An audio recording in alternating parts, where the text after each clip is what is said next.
सभी विद्यार्थियों को मेरा नमस्कार। आज हम संख्या पद्धति का भाग 4 लेकर आ रहे हैं। भाग 4 में महत्वपूर्ण प्रश्नों का संग्रह रहेगा और ये प्रश्न अधिकांशतः परीक्षाओं में आ चुके हैं और इन प्रश्नों को अगर आप अच्छे से कर लेते हैं तो आप परीक्षा में अच्छे से अच्छे स्कोर के साथ एग्ज़ाम फाइट कर सकते हैं। मैथ्स के क्वेश्चन खासकर आप गलत ना करें, मुझे यही आशा है। जो मैं करा रहा हूँ उनमें से आपको 100% परीक्षा में मिलेंगे, ऐसा मुझे पूर्ण विश्वास है, क्योंकि मेरा भी 10 साल का एक्सपीरियंस है शिक्षा के क्षेत्र में और मैं निरंतर प्रयासरत हूँ कि अच्छे से अच्छा कंटेंट आपको प्रोवाइड कराऊँ और उस कंटेंट से आप एग्ज़ाम फाइट करें। तो देखते हैं आज महत्वपूर्ण सवालों को संग्रह के साथ। दो संख्याओं का योग, दो संख्याओं का योग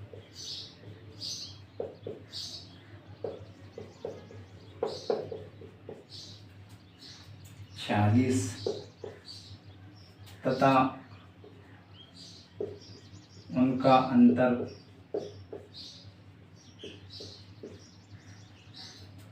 14 है।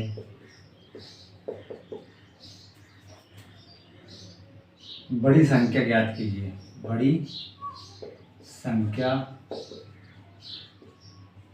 ज्ञात कीजिए।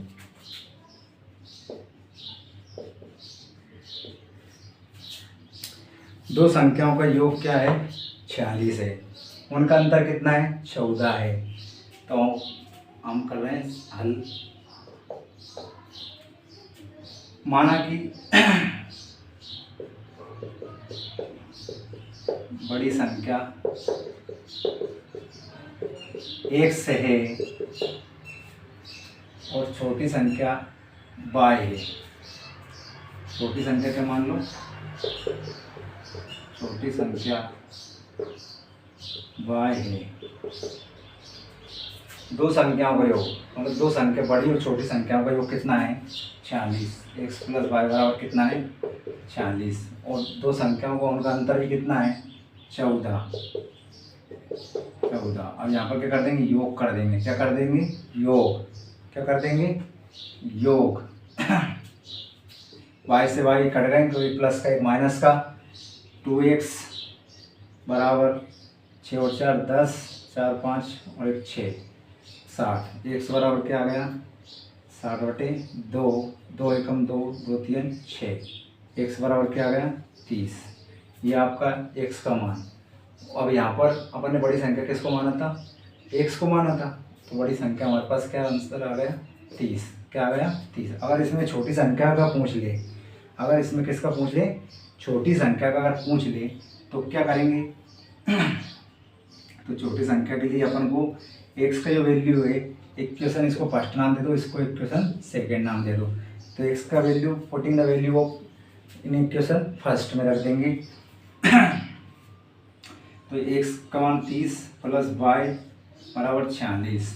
तो y बराबर 46 माइनस 30। तो y बराबर 46 में से 30 गए तो 16 बचेंगे। अगर छोटी संख्या पूछता तो अपन को ये वाली कंडीशन यहाँ से ये भी करना पड़ती, लेकिन मैंने आपको बता दिया कि छोटी संख्या कैसे निकालते हैं। बड़ी संख्या निकालने का टेक्निक तो आपको बता ही दिया है, बट साथ में मैंने छोटी संख्या निकालने का भी बता दिया है कि जो x का या बड़ी या छोटी संख्या जो भी आती है उसका वैल्यू किस बार देते हैं, इक्वेशन फर्स्ट में सेकंड किसी में रखो, आंसर सेम ही आएगा। तो आपको छोटी संख्या का मान अगर पूछते इस सवाल में तो क्या था? 16। इस तरह से ये सवाल आप अच्छे से कर लीजिए। मुझे आशा है कि आप इस टाइप का जब भी एग्ज़ाम में क्वेश्चन आए तो गड़बड़ ना करें।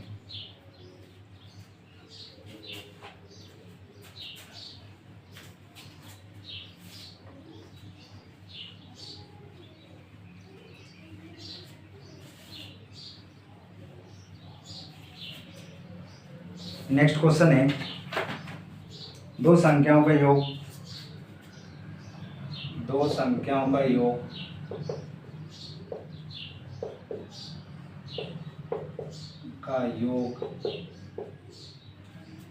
उनके अंतर का दुगना है। उनके अंतर का दुगना है, दुगना है। यदि छोटी संख्या 10 है, यदि छोटी संख्या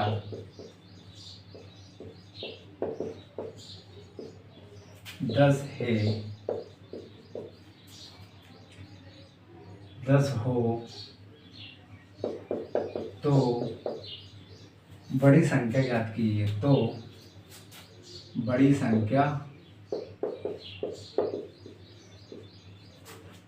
ज्ञात कीजिए, ये है प्रश्न।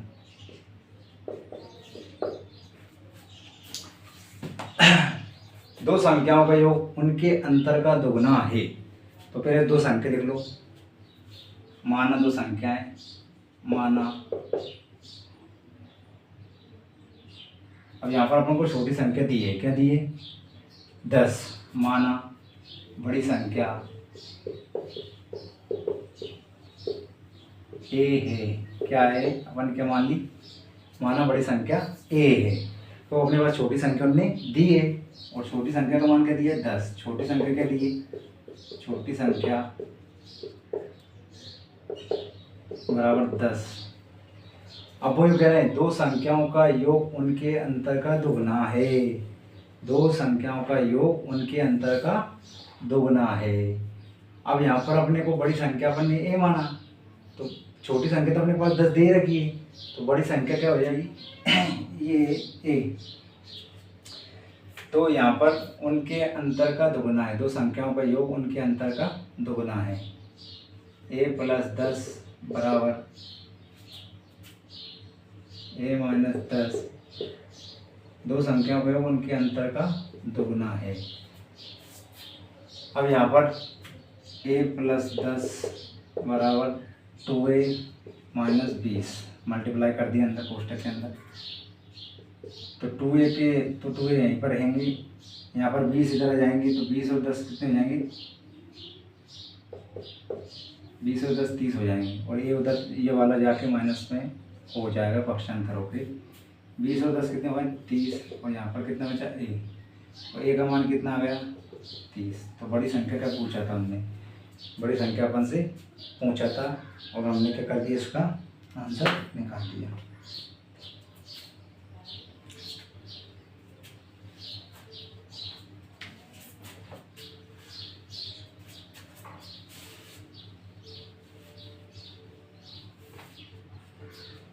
अभी नेक्स्ट क्वेश्चन करते हैं।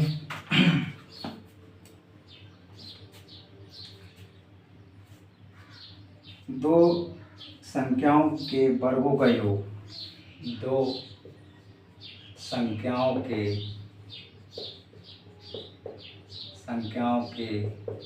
वर्गों का योग, वर्गों का योग, दो संख्याओं के वर्गों का योग कितना दिया है उनने? 165 है। कितना है? 165 है। दोनों संख्याओं का गुणनफल ज्ञात कीजिए। दोनों संख्याओं का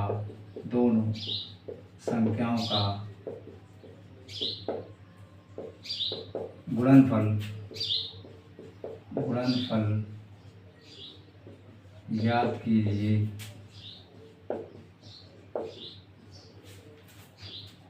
यदि उनका योग 23 हो, यदि उनका योग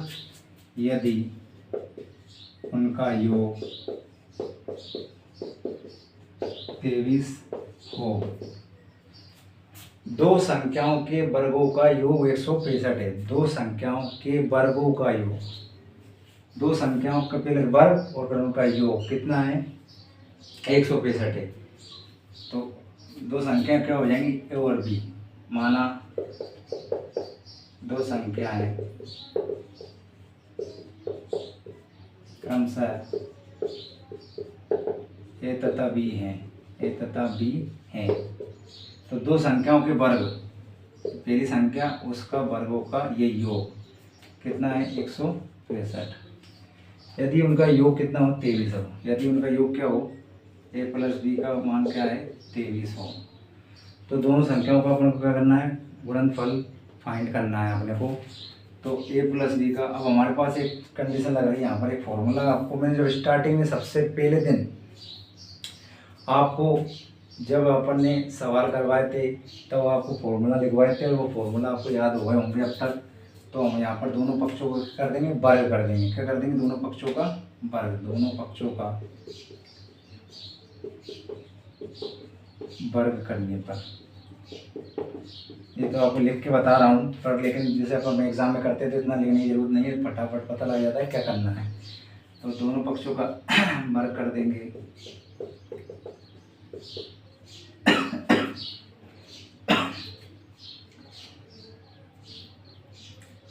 अब ए का स्क्वायर प्लस बी का स्क्वायर प्लस 2ab, ये फॉर्मूला होता है। और 23 529 होते हैं। 23 कितने होते हैं? 529। अपने को ए स्क्वायर प्लस बी स्क्वायर का वैल्यू क्या दिया है यहाँ पर देखो, इक्वेशन फर्स्ट नाम दे दो इसको। इक्वेशन फर्स्ट से यहाँ पर इन दोनों की जगह पर क्या रख देंगे? 165। क्या रख देंगे? 165 प्लस 2ab बराबर 529। 165 पक्षांतर होके 529 के पास चले जाएंगे, माइनस के हो जाएंगे। 529 माइनस 165, 2ab बराबर 9 में से 5 गए तो 4 बचे, 12 में 6 गए तो 6 बचे, 4 में 1 गए तो 3 बचे, 364 बचे। ए बी बराबर 364 में डिवाइड कर देंगे 2 का, 2 1 2, 2 1 2, 2 8 16, 2 2 4। ए बी का मान कितना आ गया? 182। ये हमको मल्टीप्लाई कर बोल रहे हैं दोनों संख्याओं का गुणनफल कितना आ गया? 182। इसी को अपन को क्वेश्चन में ऐसा ऑप्शन बन के जाता है, ए क्रॉस बी बराबर 182। ये आपका क्या होगा? आंसर होगा। ठीक है, आप इससे संबंधित इस टाइप का किसी भी प्रकार का सवाल आए, कृपया आपसे अनुरोध है गलतियां ना करें। तो एग्जाम में एक एक प्रश्न की बहुत कीमत होती है और एक एक नंबर से सिलेक्शन हो जाता है, लोगों का 8 पॉइंट से सिलेक्शन हो जाता है। सिलेक्शन के लिए हर क्वेश्चन की एक विशेष कीमत है।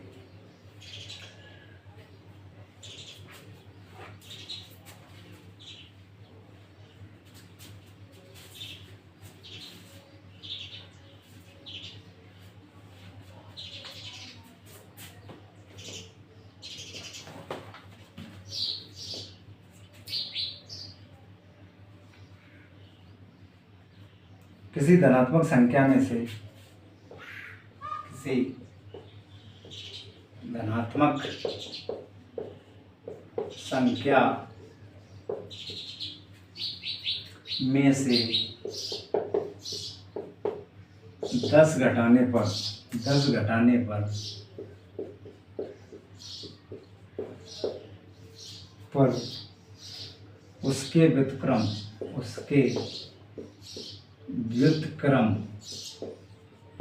पर उसके व्युत्क्रम का 75 गुना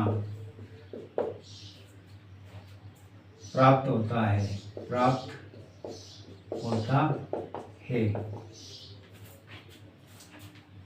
वह संख्या कौन सी है? वह संख्या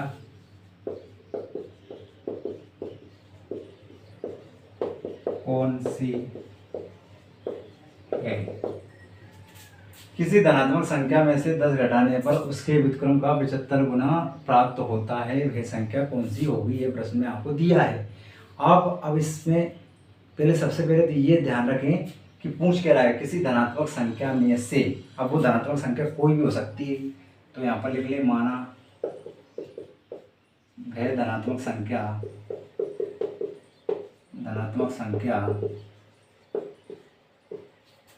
10 ए क्या है? ए है, ये मान लिया हमने। अब ए धनात्मक संख्या मान ली, धनात्मक संख्या में 10 घटा दो, ए माइनस 10 कर दो। घटाने पर उसके व्युत्क्रम किसका? इसका, इस धनात्मक संख्या का व्युत्क्रम। किसका व्युत्क्रम? इस धनात्मक संख्या का व्युत्क्रम। धनात्मक संख्या के व्युत्क्रम का 75 गुना, व्युत्क्रम का 75 गुना कर दो, प्राप्त होता है वह संख्या कौन सी? वह संख्या आ जाएगी अपने पास। अब यहाँ पर हमें जो सोल्व करना है वो सबसे बड़ी बात ये है, ए का मल्टीप्लाई किधर कर दो? इधर कर दो, तो यहाँ हो जाएगा ए स्क्वायर, यहाँ पर हो जाएगा 10 है और यहाँ पर बराबर 75, 75 एकम 75। अब ए स्क्वायर माइनस 10 है, इधर माइनस होकर 75 आ जाएंगे और बराबर 0। अब यहाँ पर हमारे पास ये कंडीशन लागू होती है कि गुणा करने पर तो हमको 75 ए स्क्वायर मिलना चाहिए और जोड़ने घटाने पर हमको क्या मिलना चाहिए? 10 मिलना चाहिए। 10 ए जोड़ने या घटाने पर क्या मिलना चाहिए? 10 ए मिलना चाहिए। तो यहाँ पर ए स्क्वायर, अब 75 कब आएंगे? 75 कब आएंगे? 15 5 75 होते हैं, तो 15 ये तो ले लो माइनस के, 5 ये ले लो किसके, प्लस के। 15 में से 5 गए तो 10 ये बचेंगे। 15 का गुणा 5 में करेंगे तो क्या हो जाएगा 75, और ए का ए से गुणा होगा तो ए स्क्वायर बन जाएगा। क्या बन जाएगा, ए स्क्वायर बन जाएगा। इस तरह यहाँ पर गुणनखंड निकाल लेंगे। अभी गुणनखंड आ जाएगा यहाँ से, ए दोनों में कॉमन दिख रहा है तो ए बाहर निकाल दो, तो ए माइनस 15, ठीक है, प्लस का प्लस 5 यहाँ से कॉमन निकालो, इसका ये बचा, इसका डिवाइड कर दो 5 का 75 में, 5 एकम 5 पचम 25 बराबर 0। ए माइनस 15 दोनों में कॉमन है, ए माइनस 15 बाहर निकाल दिया, इसका ए बचा, इसका प्लस का 5 बचा बराबर 0। अब यहाँ पर पहली कंडीशन हम ये लागू करते हैं, ए प्लस 5 बराबर 0, ए बराबर क्या हो गया -5। ये तो मान नहीं हो सकता कि माइनस में आ रहा है, क्योंकि हमने यहाँ क्या बात कर रहे हैं, संख्या कौन सी होगी, कोई संख्या होगी वो क्या होगी, धनात्मक होगी, जो भी प्राप्त होगी वो ऋणात्मक नहीं हो सकती।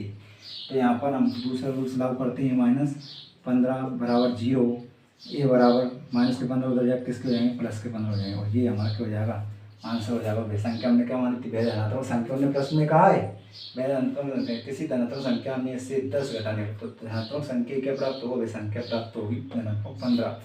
इस तरह से आपके इस टाइप के सवाल आप आसानी से कर सकते हैं। डेली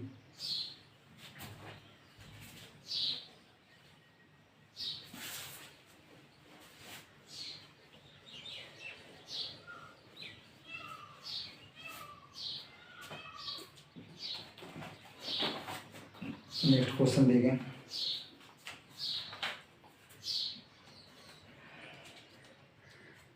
चार क्रमांक सम संख्याओं का योग, 4 क्रमांक सम संख्याओं का योग, 4 क्रमांक सम संख्याओं का योग 36 है। कितना है, 36 है। तीसरी संख्या ज्ञात कीजिए। क्या, कौन सी संख्या ज्ञात करना, तीसरी संख्या ज्ञात कीजिए।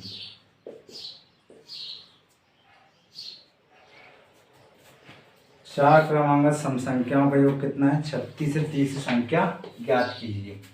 तो पहले तो हम 4 क्रमांक सम संख्याएं लिखेंगे। कौन सी संख्या लिखेंगे, 4 क्रमांक सम संख्याएं। तो यहाँ पर लिखें, माना कि 4 क्रमांक सम संख्याएं क्रमशः x,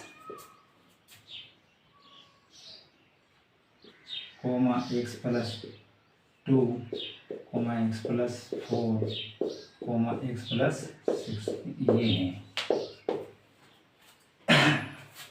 हमारे पास 4 क्रमांक सम संख्या क्या हुई, x plus 2, x plus 4, x plus 6। अब यहाँ पर इनका क्या करना है, योग, संख्याओं का योग। तो x plus 2 plus x plus 4 plus x plus 6 बराबर 36। x कितने वाले, 4x, 6 और 4 10 और 2 12, 12 उधर पक्षांतर हो गए, माइनस के हो जाएंगे, 36 में 12 जाएंगे तो कितने बचेंगे, 24।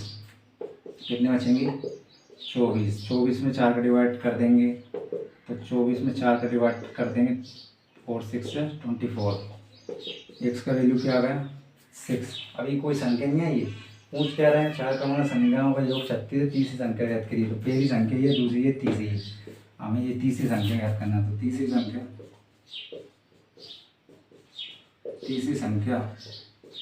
बराबर तीसरी संख्या x प्लस 4, मतलब x प्लस 4, और x का वैल्यू क्या है, 6 प्लस 4 क्या है, 10। क्या आ जाएगी, 10। क्या आ जाएगी, 10।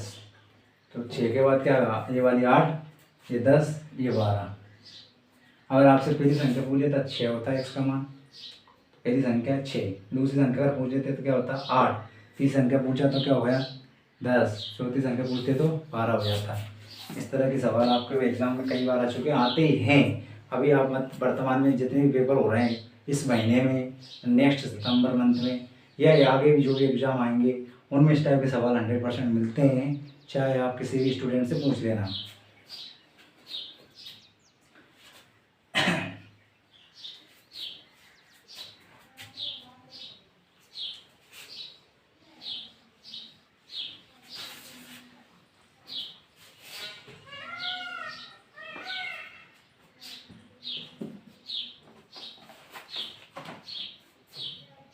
अगला क्वेश्चन है 4 क्रमांगत विषम संख्याओं का योग। 4 क्रमांगत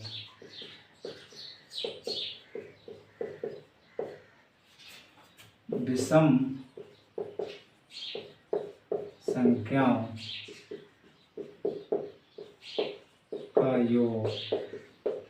4 क्रमांगत विषम संख्याओं का योग 72 है। 72 है। सबसे बड़ी संख्या ज्ञात कीजिए। सबसे बड़ी संख्या ज्ञात कीजिए। सबसे बड़ी संख्या ज्ञात कीजिए। अब देखना 4 क्रमांगत पहले सम संख्या वाले अपन क्वेश्चन कर चुका है। सम संख्या वाला जब आ गया तो अपने को विषम संख्या वाला भी आना चाहिए ना। अब जब विषम संख्या वाला आ जाएगा तो अपने को दोनों टाइप के अगर क्वेश्चन एग्जाम में कभी भी आते तो अपन गलती नहीं कर पाएंगे। तो सबसे पहले 4 क्रमांगत विषम संख्या में माना कि 4 क्रमांगत विषम संख्याएं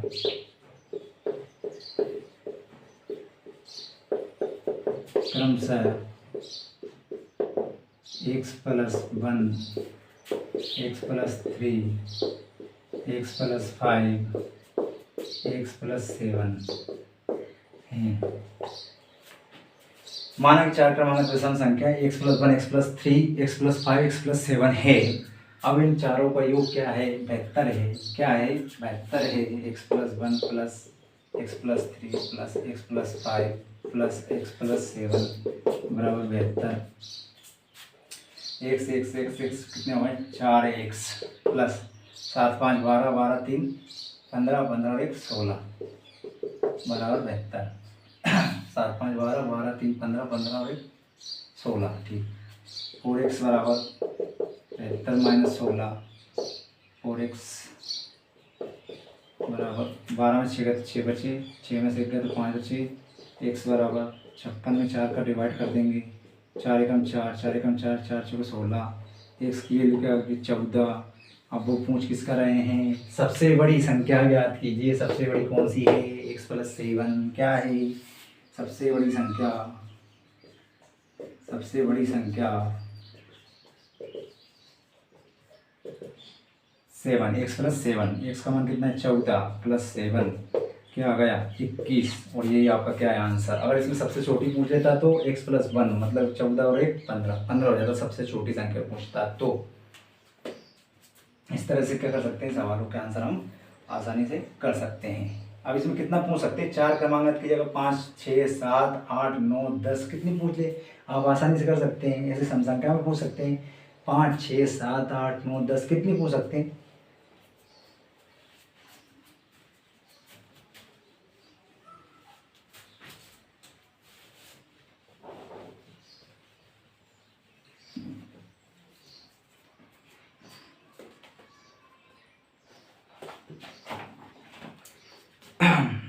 अगला सवाल है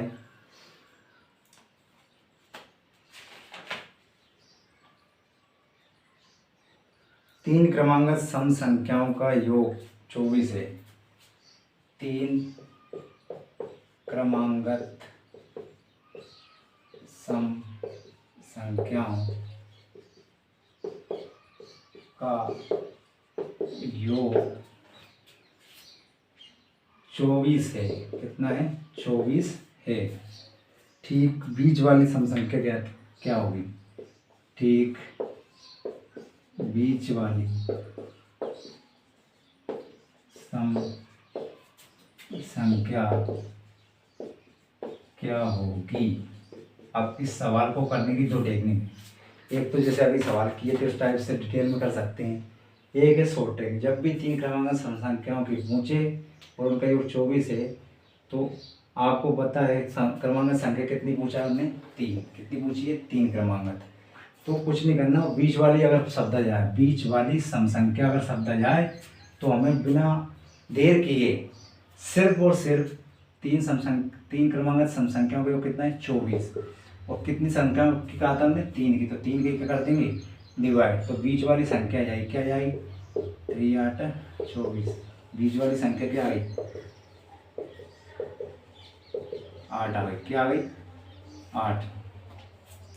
अब इसे में बीच वाली की जगह 3 में पूछ लेते प्रथम पहली वाली क्रमांगत संख्या, तो उसमें इसका घटा देते अपन, माइनस कर देते किसको, 2 को, तो इसकी आ जाती 6। और अगर इससे आगे वाली पूछ लेते तो क्या हो जाती, 2 प्लस कर देते। तीसरे नंबर की अगर पूछ लेते तो 8 और 2 कितना होता, 10 हो जाता। इस तरह से ही हम इन सवालों को कर सकते हैं। अब अगर आप डिटेल में करेंगे तो काफ़ी टाइम लग जाएगा, इसलिए क्या आ गया आपका आंसर, 8 आ गया। आगे 3 क्रमांगत की जगह अगला सवाल है, 5 क्रमांगत सम संख्या में 80। 5 क्रमांगत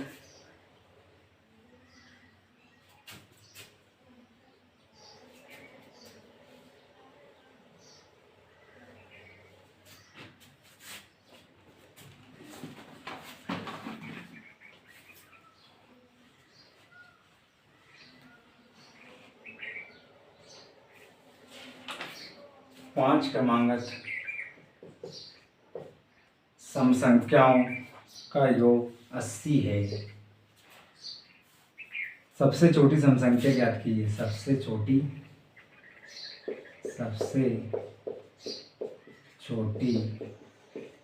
सम संख्या क्या होगी।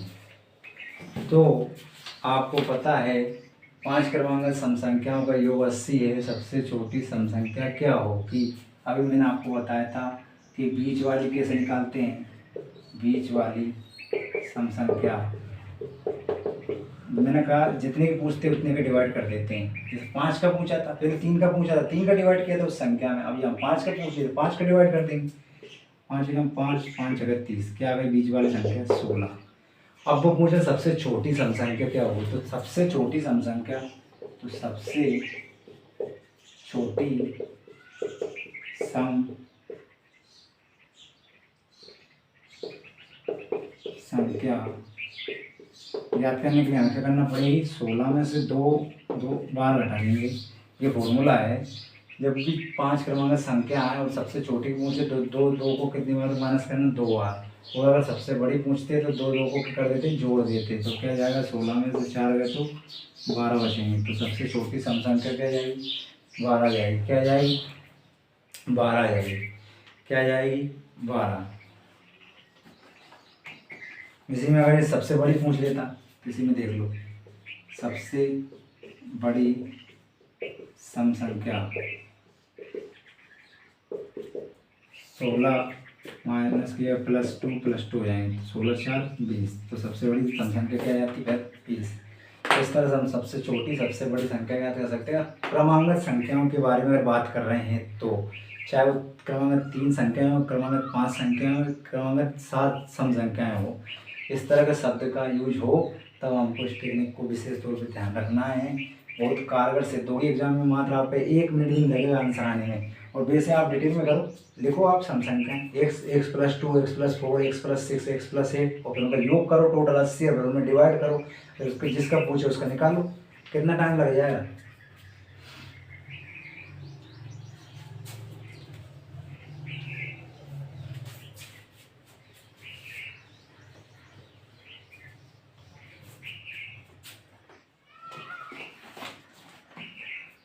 अगला प्रश्न है 3 क्रमांगत विषम संख्याओं का योग। 3 क्रमांगत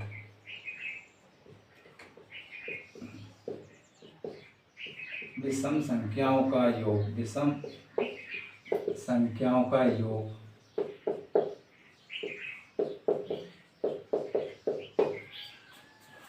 51 है। कितना है, 51 है। ठीक बीच वाली विषम संख्या, ठीक बीच वाली विषम संख्या क्या होगी।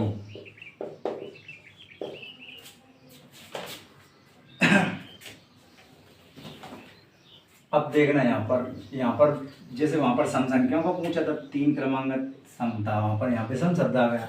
अब कुछ भी है समान या विषम आया, हमको तो खोपड़े में एक ही बात बिठा लेनी है कि हमको तो जितनी संख्याओं की पूछे उतने के डिवाइड कर देना चाहिए उन योग में।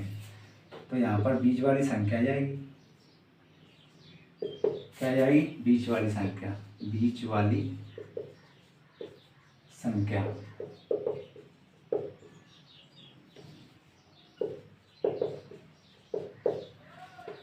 तीन एकम 3, 3 7 21, कितना हुआ 17, ये आंसर हो गया।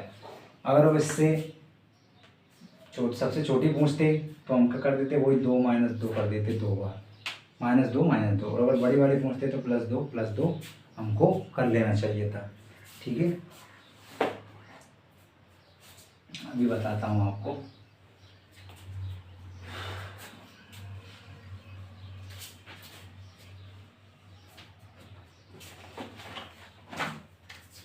इस टाइप का बता देता हूँ। 5 क्रमांगत विषम संख्याओं का योग, विषम संख्याओं का योग 145 है। सबसे छोटी विषम संख्या ज्ञात कीजिए। सबसे छोटी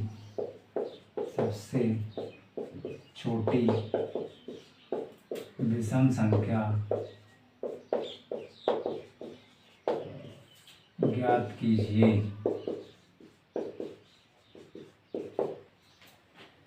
अब यहाँ पर 5 क्रमांक विषम संख्याओं का योग 145 है। सबसे छोटी विषम संख्या ज्ञात कीजिए। अब कितने पूछा हमने, 5 क्रमांक। तो किसकी पूछा, विषम संख्या। कुछ भी पूछे, बीज वाले की, पहले बीज वाली निकलते हैं, बीज के बाद फिर क्या करते हैं, सबसे छोटी या सबसे बड़ी निकाल सकते हैं। सबसे छोटी की पूछे तो यहाँ पर -2 2 बार कम कर दिया, और सबसे बड़ी की पूछे तो +2 2 बार कर देंगे।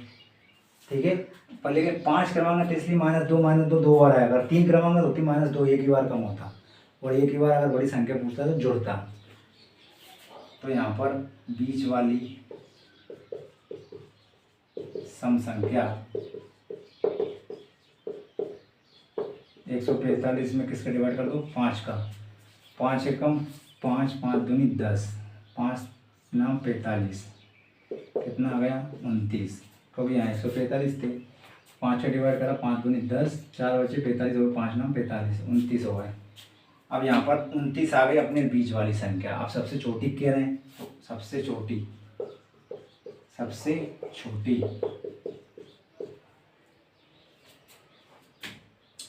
विषम संख्या 29 - 2 अब ये 2 - 2 बार क्यों घटाते हैं, इसका रीजन है कि बीच में कोई सी संख्या, इसके अगल बगल क्या है, 1 2 संख्या, इधर भी 2 संख्या, तो इसलिए 2 बार घटाते हैं। 2 बार ही सबसे छोटी की पूछते 2 बार घटा देते हैं, सबसे बड़ी की पूछते तो 2 बार जोड़ देते हैं।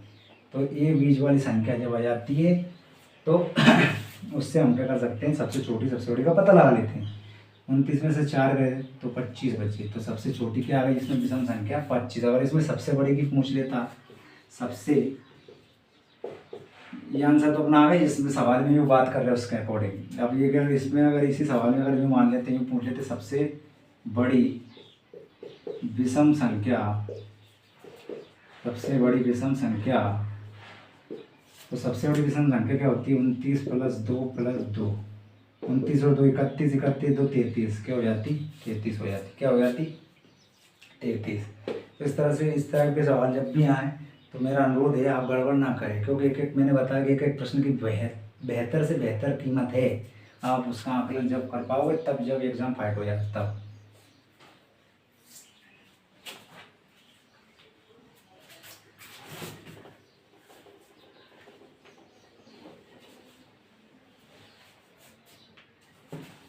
अब नेक्स्ट क्वेश्चन करते हैं। निम्नलिखित संख्याओं का योग ज्ञात कीजिए। निम्नलिखित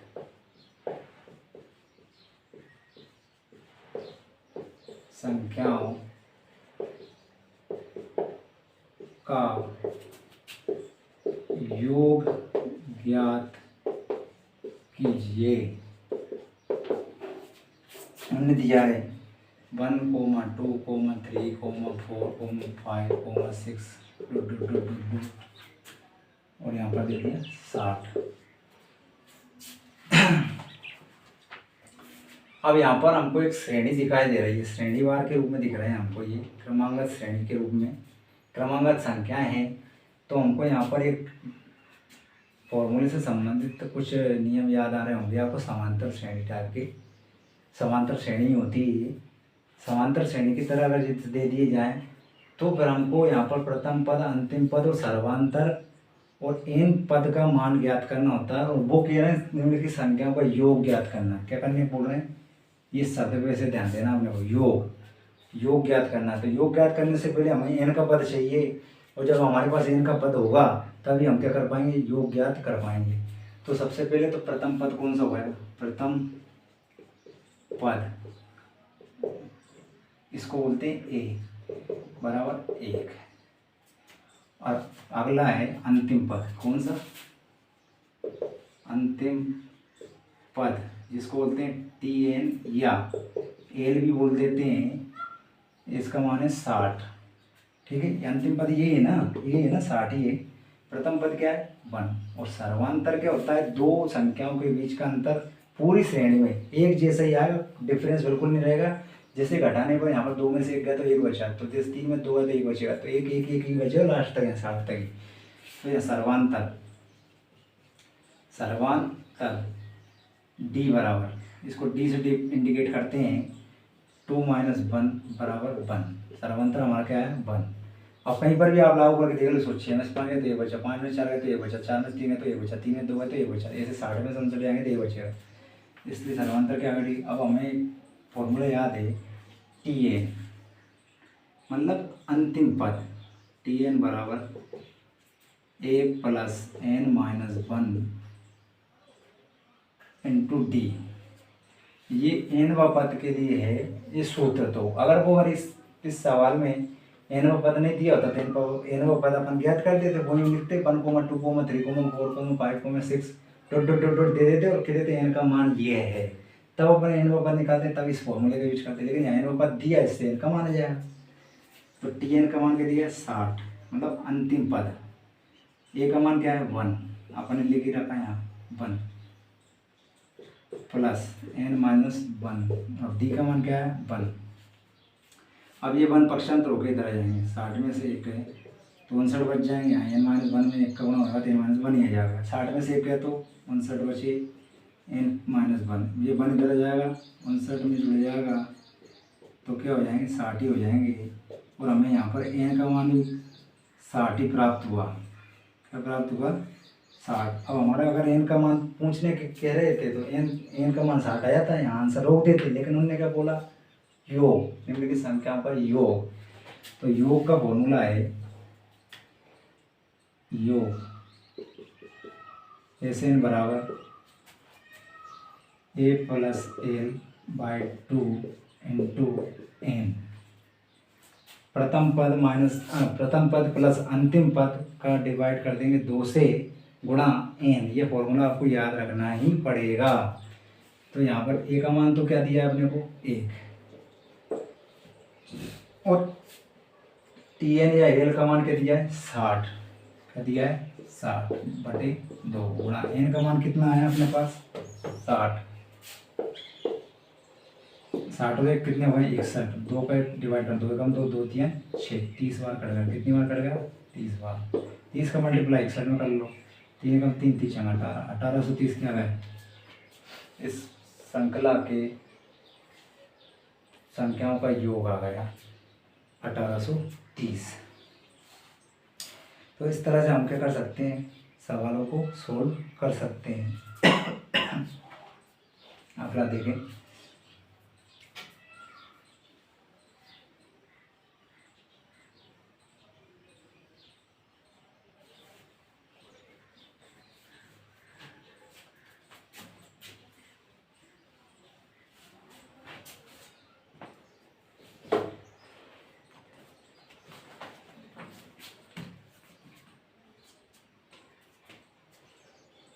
इक्कीस comma 22 comma 23 comma 24 dot dot dot dot 75। ये हमको क्या क्या दिए यहाँ पर मान दिए हैं, क्या दिए हैं मान दिए हैं। अब यहाँ पर जो मान दिए हैं उनके लिए भी वही कंडीशन लागू होगी जो पहले अपन ने इससे पहले सवाल कराया था ये अभी इस वाले में।